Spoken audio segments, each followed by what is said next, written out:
Shalom, senang sekali bertemu kembali dengan saudara pecinta Sermon Retreat Center GPKP. Kita akan bertemu kembali dalam sermon kebaktian minggu, dan hari ini kita akan membahas sermon khotbah untuk tanggal 25 Juli 2021. Dan bahan yang akan kita bahas diangkat dari 1 Yohanes 2 ayatnya ke-14 sampai ayatnya yang ke-17. 1 Yohanes 2 ayat 14 sampai 17. Mari saudara-saudara kita baca bersama-sama 1 Yohanes 2 ayat 14 sampai dengan 17. Demikian tertulis: Aku menulis kepada kamu, hai anak-anak, karena kamu mengenal Bapa. Aku menulis kepada kamu, hai Bapa-Bapa, karena kamu mengenal Dia yang ada dari mulanya. Aku menulis kepada kamu, hai orang-orang muda, karena kamu kuat dan firman Allah diam di dalam kamu, dan kamu telah mengalahkan yang jahat. Janganlah kamu mengasihi dunia dan apa yang ada di dalamnya. Jikalau orang mengasihi dunia, maka kasih akan Bapa tidak ada di dalam orang itu. Sebab semua yang ada di dalam dunia, yaitu keinginan daging dan keinginan mata, serta keangkuhan hidup, bukanlah berasal dari Bapa, melainkan dari dunia. Dan dunia ini sedang lenyap dengan keinginannya, tetapi orang yang melakukan kehendak Allah tetap hidup selama-lamanya. Demikian bahan kita dari 1 Yohanes 2 ayat 14 sampai 17. Saudara, sebagaimana biasa kami akan memulai dari latar belakang surat 1 Yohanes ini. Mengapa? Karena kita akan mudah berkhotbah bila kita mengetahui bagaimana sesungguhnya latar belakang dari nats yang kita khotbahkan. Apa kejadian di baliknya, bagaimana kondisi saat itu, membantu pengkhotbah untuk membayangkan bagaimana sebenarnya kira-kira situasi saat itu, dan dengan demikian dapat membandingkan dengan situasi jemaat di mana dia berkhotbah pada minggu ini. Nah, baik, kita akan memulai latar belakang surat 1 Yohanes. Yang pertama, surat 1 Yohanes ini berbeda dengan surat yang umumnya ditulis Paulus. Surat ini tidak memiliki alamat pembukaan maupun salam penutup. Biasanya kalau surat-surat Paulus demikian. Namun surat ini tidak sama dengan yang biasa Paulus buat. Surat yang ditulis oleh Yohanes ini, bila kita membacanya dengan mendalam, segera kita menemukan bahwa penulis surat ini amat mencintai umatnya dan mengirimkan surat ini kepada jemaat-jemaat di bawah tanggung jawabnya. Nah, kalau kita membaca dengan seksama, kelihatan betapa penulis surat 1 Yohanes ini amat sangat mencintai umatnya. Yang ketiga, situasi jemaat pada masa itu, kita harus meneliti apa kejadian seputar tahun 100 Masehi di Efesus. Mengingat surat ini ditulis di Efesus pada tahun 100 Masehi, kira-kira apa latar belakang saat itu? Nah, saudara, lagi berada pada masa-masa awal, pun sudah memasuki generasi kedua bahkan ketiga. Jadi kekristenan bukanlah lagi pada masa jemaat mula-mula. Bila pada saat jemaat mula-mula, pada saat awal terbentuk jemaat Kristen pertama, kita membaca dalam Alkitab betapa situasi begitu semarak saat itu pada awal-awal. Namun pada bahan kita ini, karena kekristenan telah memasuki generasi kedua bahkan ketiga, maka kekristenan yang tadinya semarak itu berubah menjadi biasa-biasa saja. Nah, inilah latar belakang dari nats kita ini. Jadi jemaat Kristen yang dihadapi oleh Yohanes melihat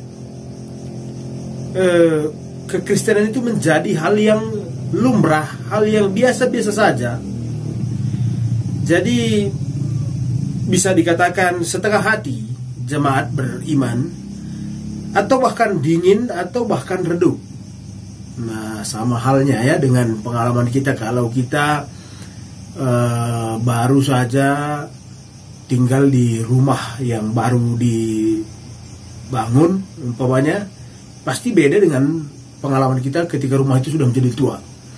Atau waktu pertama kali kita punya barang-barang elektronik atau sepeda motor atau mobil, itu perasaannya jauh lebih semangat ketika akhirnya barang itu menjadi tua dan menjadi biasa-biasa saja. Sama juga dengan orang yang baru saja belajar bawa mobil umpamanya. Kalau saat pertama belajar bawa mobil, wah itu perasaannya luar biasa. Kita mulai menyalakan start mobil, berjalan, perasaannya luar biasa. Tapi kalau sudah bertahun-tahun, kok seperti sudah biasa-biasa saja. Nah, begitulah kira-kira kondisi jemaat Kristen di Efesus ketika teks kita ini dituliskan. Nah, yang kelima, sebagian besar anggota jemaat menganggap standar sebagai seorang Kristen yang ditetapkan oleh gereja lebih merupakan beban. Nah, itulah kejadian saat itu, lebih merupakan beban. Menyandang status sebagai umat yang kudus dianggap membelenggu mereka. Nah, nanti kita akan temukan apa saja yang mempengaruhi jemaat sehingga kemudian berpikir demikian.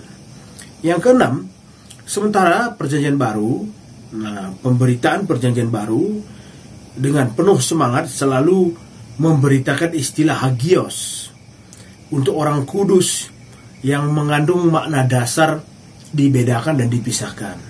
Nah, kalau kita baca pemberitaan rasul-rasul dalam perjanjian baru, selalu mendorong untuk umat-umat Kristen itu membedakan dirinya dengan orang lain, atau dalam tanda kutip memisahkan dirinya dari orang lain. Jadi bait Allah disebut hagios. Misalnya bait Allah disebut hagios karena ia adalah bangunan yang berbeda dari bangunan yang lain. Atau hari Sabat umpamanya, hari Sabat juga disebut dengan hagios. Mengapa? Karena hari Sabat dianggap berbeda dengan hari-hari yang lain. Demikian pula umat Yahudi disebut umat yang hagios karena ia berbeda dengan orang-orang yang lain. Demikian pula orang-orang Kristen. Orang-orang Kristen hagios karena orang-orang Kristen harus dipisahkan atau berbeda dengan orang lain. Nah, pada kenyataannya standar yang dibuat oleh gereja ini menjadi beban bagi umat saat itu di Efesus. Nah, yang ketujuh, Yesus selalu menggunakan istilah tetapi kamu bukan dari dunia, tetapi aku memilih kamu dari dunia, sebab itu dunia membenci kamu. Nah, kita akan temukan ini pada Yohanes 15 ayat 19. Atau Yesus berkata, aku telah memberikan firman-Mu kepada mereka, dan dunia membenci mereka, karena mereka bukan dari dunia, sama seperti aku bukan dari dunia. Yohanes 17 ayat 14. Nah, apa yang diucapkan Yesus ini menginspirasi rasul-rasul dan mengajarkan hal yang ini kepada gereja. Lalu gereja menerapkan ini sebagai umat pilihan Allah, sebagai anak-anak Allah yang kudus. Umat harus berbeda atau dipisahkan dari orang-orang lain. Namun pada kenyataannya standar ini menjadi beban bagi umat-umat di Efesus saat itu. Nah, bagian yang ke-8, apa yang perjanjian baru ajarkan adalah tentang standar kemurnian moral yang baru, sebuah tuntutan etis, dan ini menjadi amat sulit bagi jemaat Kristen saat itu. Nah, inilah latar belakang jemaat kita, jemaat Efesus yang akan kita bahas. Jadi ini membantu kita sebagai pengkhotbah untuk memahami kira-kira apakah kondisi jemaat saat itu sama dengan kondisi jemaat kita saat ini. Nah, yang kesembilan, tidak ditemukan bukti bahwa jemaat saat itu sedang teraniaya, sehingga kita menyimpulkan kelesuan iman mereka bukan karena pengaruh dari luar mereka, namun datang dari dalam diri mereka sendiri. Bila kelesuan iman mereka karena penindasan atau kekerasan, atau karena ia teraniaya, mungkin dapat kita terima. Meski Paulus berkata, meski di dalam penderitaan iman kita tidak boleh kendor. Tetapi pada jemaat Efesus di 1 Yohanes ini, tidak ada ditemukan bukti yang mengatakan mereka teraniaya. Dengan demikian, kita dapat memahami bahwa kelesuan iman mereka bukan karena dipengaruhi oleh orang dari luar, namun karena datangnya dari diri mereka sendiri. Nah, 10. Ajaran filsafat yang berkembang saat itu oleh guru-guru palsu amat mempengaruhi kelesuan iman ini. Ajaran filsafat yang berkembang saat itu oleh guru-guru palsu amat mempengaruhi kelesuan iman jemaat ini. Nah, apa saja pengajaran dari guru-guru palsu itu sehingga dapat mempengaruhi jemaat, iman mereka menjadi lesu?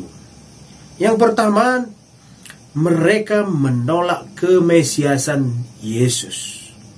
Nah, ini menjadi masalah yang amat berat saat itu.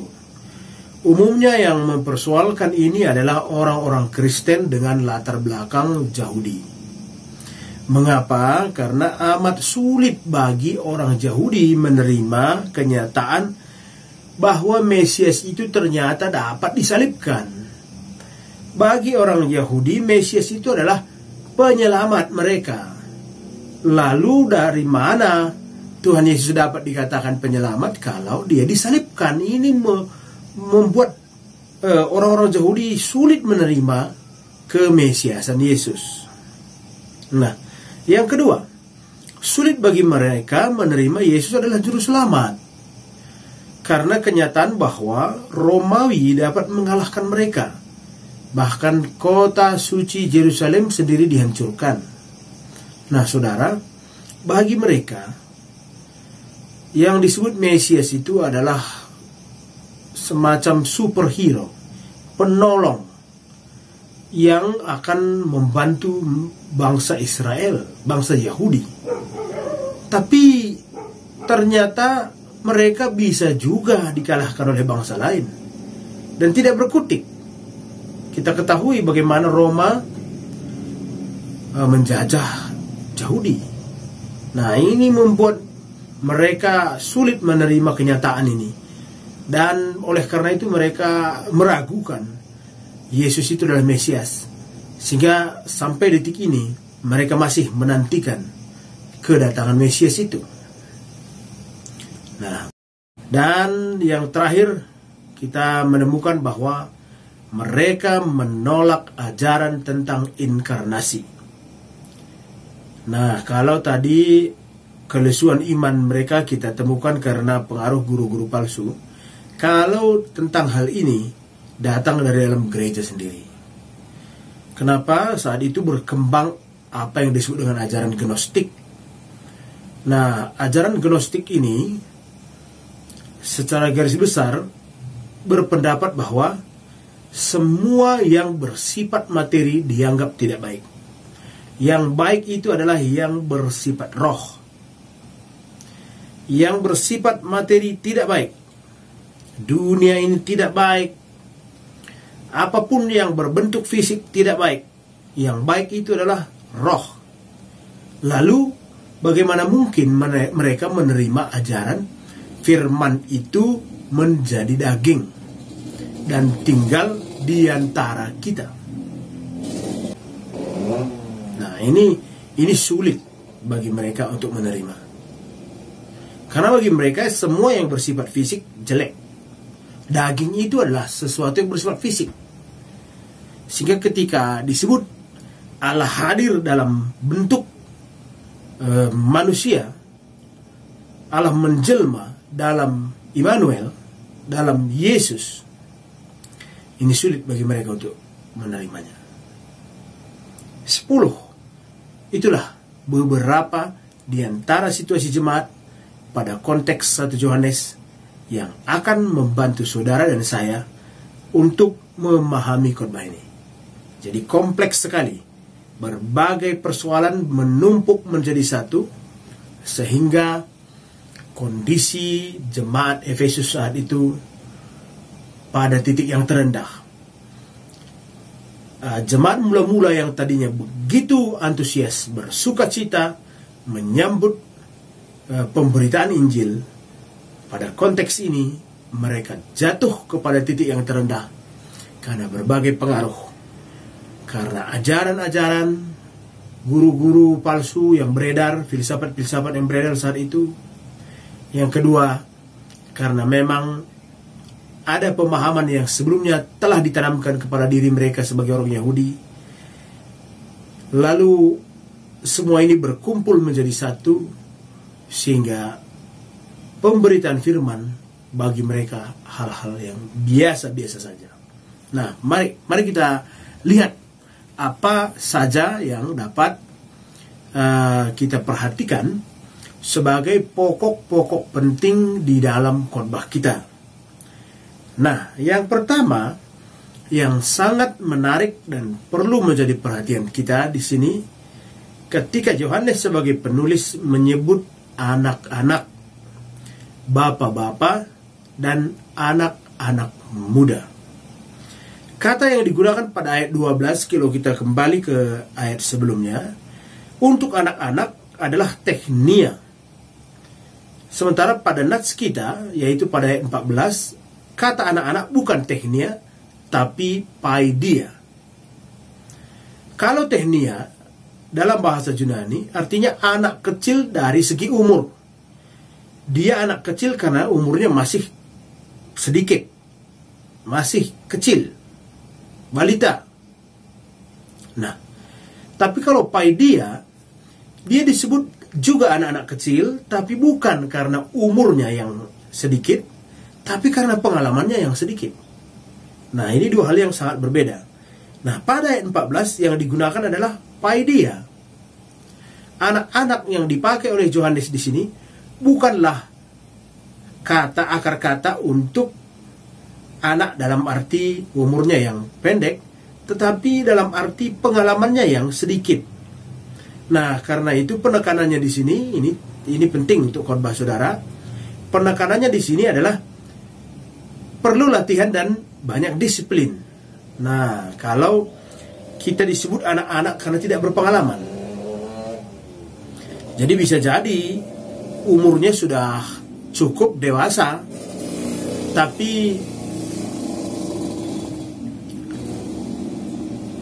bisa jadi umurnya sudah dewasa, umurnya sudah cukup dewasa, tapi dia masih kekanak-kanakan karena ia tidak memiliki pengalaman yang cukup. Nah, ini yang penting diperhatikan. Yang ketiga, Yohanes ternyata kalau kita perhatikan pada tulisan-tulisannya, ia suka memanggil jemaatnya dengan kata anak-anakku.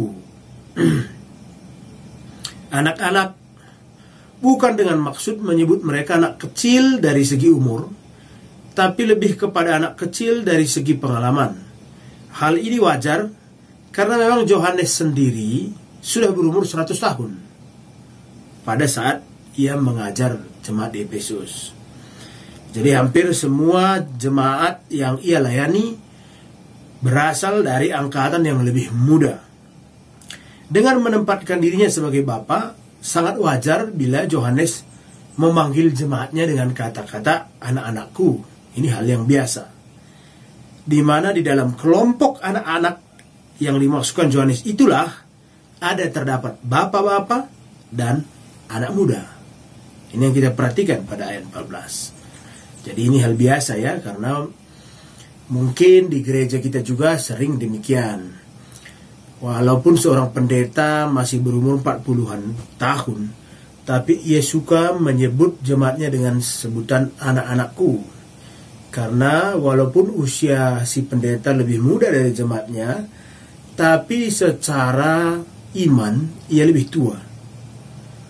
Mungkin ada jemaat yang lebih muda, lebih tua usianya dari si pendeta ini, mungkin jemaatnya 60-an, 70-an, tapi dari segi keimanan ia lebih kanak-kanak dibanding si pendeta, atau pengalaman berimannya mungkin juga lebih sedikit. Untuk itulah apa yang disebutkan oleh Yohanes ini hal yang biasa. Namun tentu ini mengandung pengajaran, karena saudara jangan lupa, semua tulisan-tulisan oleh Yohanes itu membutuhkan energi untuk menafsirkannya. Seperti Wahyu. Kenapa?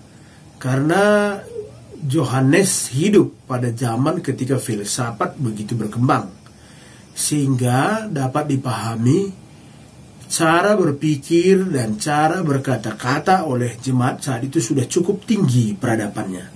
Karena itu Yohanes juga tidak bisa hanya memberitakan firman dengan bahasa-bahasa sederhana, tapi ia mengimbangi mereka yang mendalami filsafat. Karena itu kita juga dalam menafsirkan kata-kata Yohanes, kita melihat banyak nilai-nilai yang terpendam di dalam setiap kata-kata yang Yohanes sampaikan, yang membutuhkan penafsiran yang mendalam.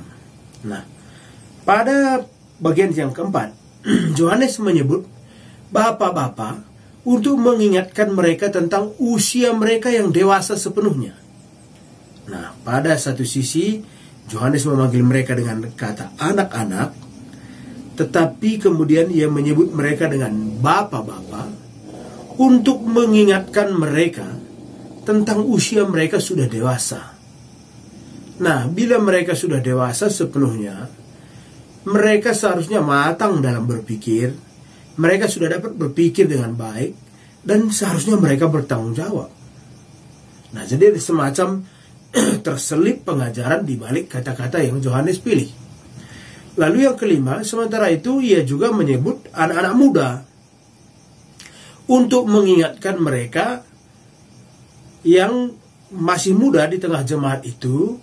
Saudara ketahui, ketika kita berusia muda, kita berada pada puncak kekuatan kita.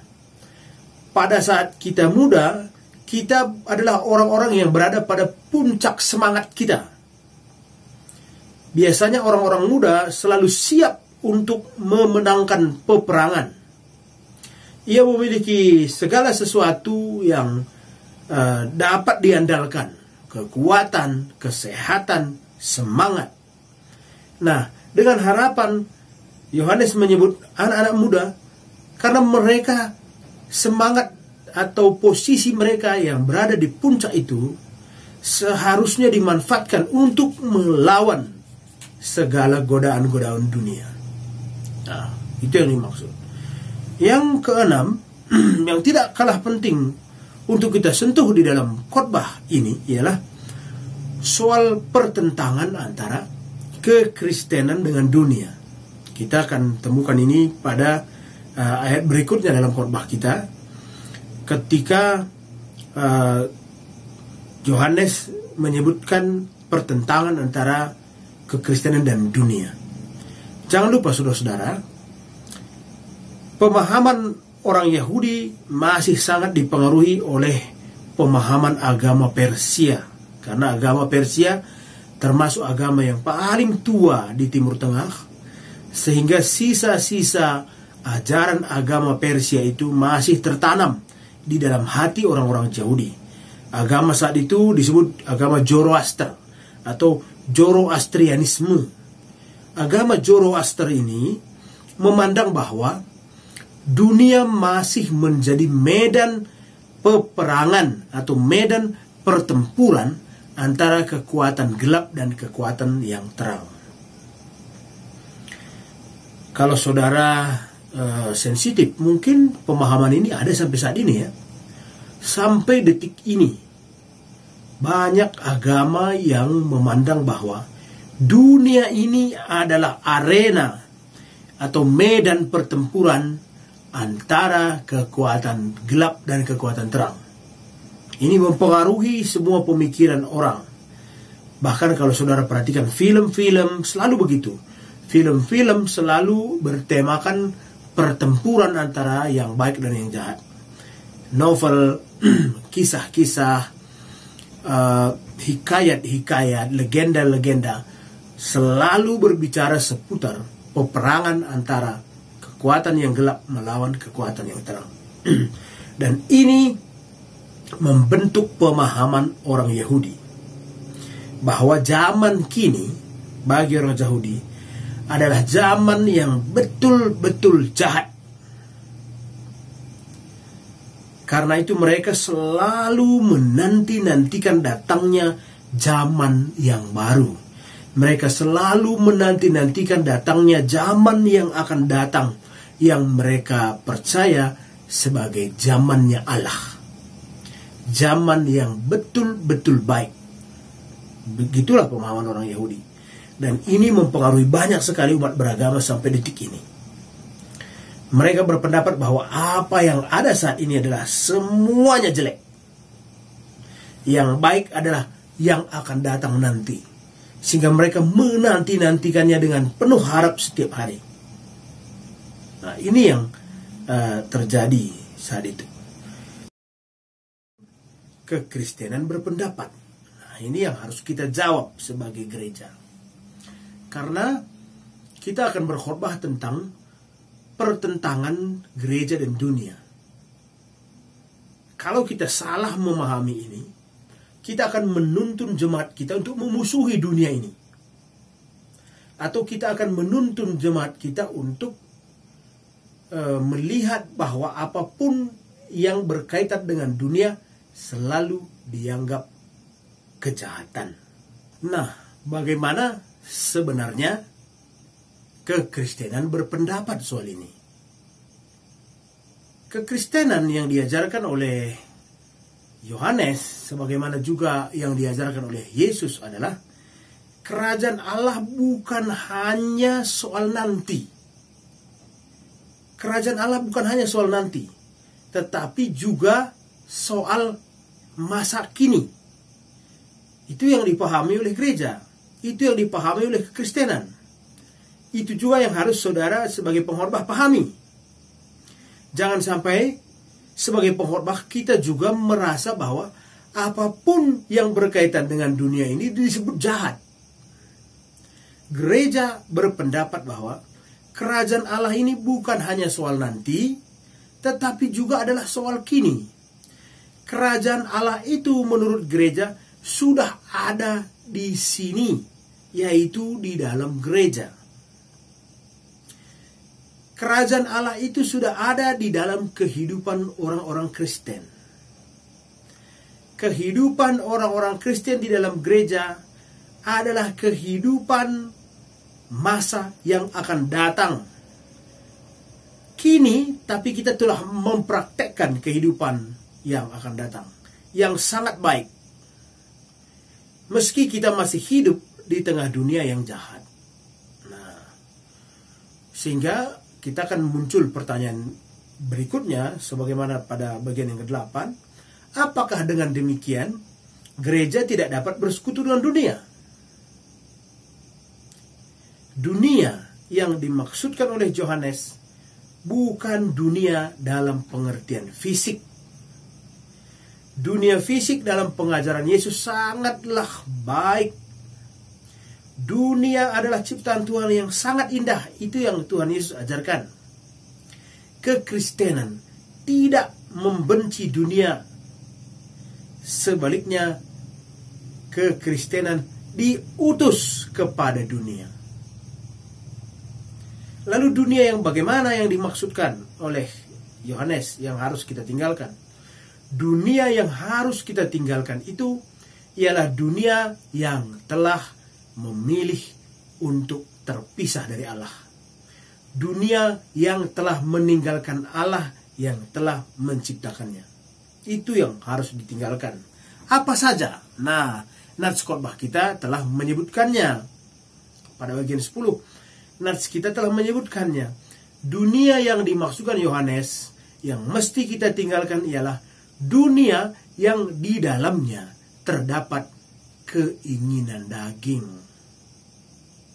Jadi bukan dunia dalam arti alam semesta ini, bukan dunia dalam arti fisik ini, tapi dunia yang mesti ditinggalkan oleh orang-orang percaya adalah dunia yang di dalamnya terdapat keinginan daging. Dalam pengertian, keinginan daging itu adalah dosa-dosa kedagingan yang membawa kepada dosa. Segala ambisi-ambisi duniawi dengan tujuan-tujuan egoistis, nafsu keserakahan, kepuasan-kepuasan material, mengorbankan orang lain untuk tujuan sendiri, kehendak mata, ini yang disebut oleh nats kita, atau kehidupan yang kosong. Itu yang harus kita tinggalkan.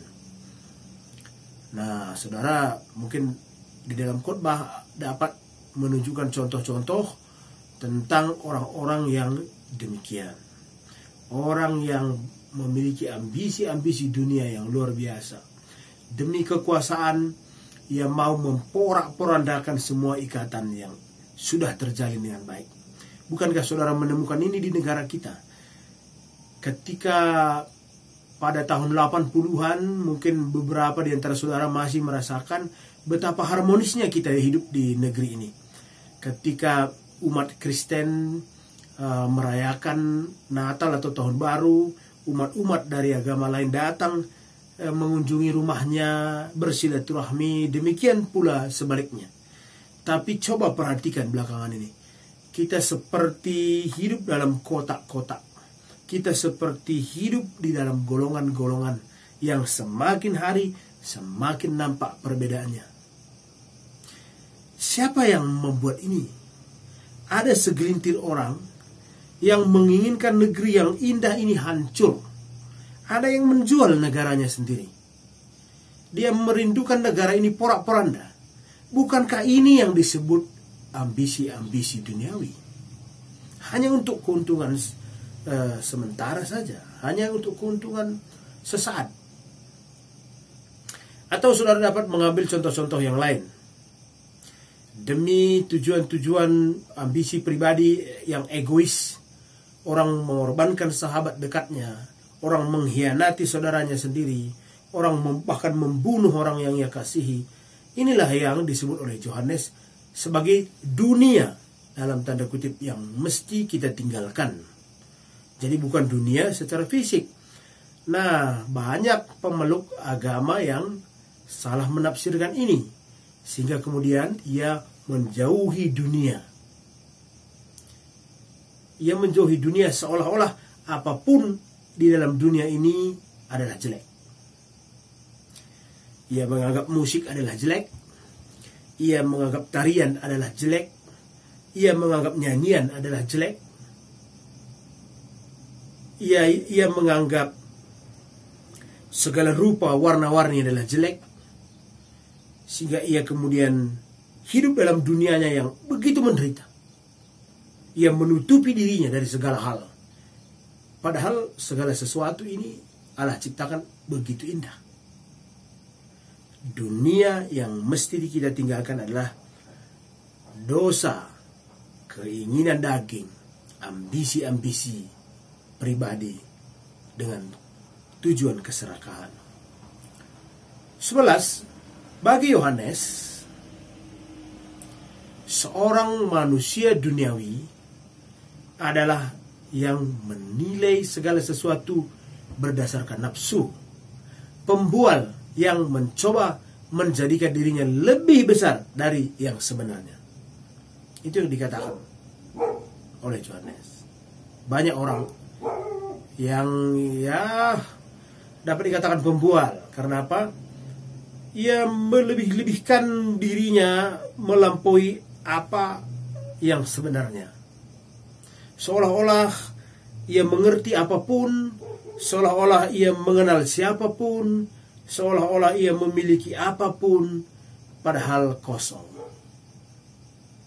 Jauh di dalam hatinya ia merasakan ia bukanlah siapa-siapa. Tetapi mulutnya berkata ia begitu hebat. Ketika ia kembali ke rumahnya, ia merasakan hatinya begitu murung, begitu sunyi. Nah, ini yang oleh Yohanes disebut pembual. Nah, saudara, coba kita perhatikan bagian yang terakhir. Bagi Yohanes, orang yang demikian tidak memiliki masa depan. Karena apa yang ia kira ia miliki bukanlah sesuatu yang kekal. Manusia duniawi ditakdirkan kepada kekecewaan. Pada bagian akhir nats kita, Yohanes berkata, namun orang yang mengandalkan Allah mempunyai kepastian sukacita yang abadi. Orang yang mengandalkan Tuhan memiliki kepastian sukacita yang kekal. Sukacitanya tidak akan pernah hilang. Ini yang penting buat saudara untuk dikhotbahkan pada minggu tanggal 25 ini.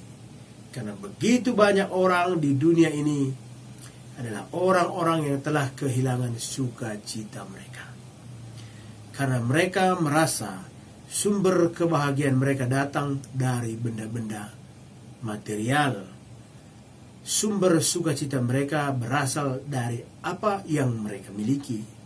Mereka lupa kedekatan dengan Allah adalah sumber sukacita yang sesungguhnya. Demikian saudara-saudara beberapa catatan yang kami telah susun.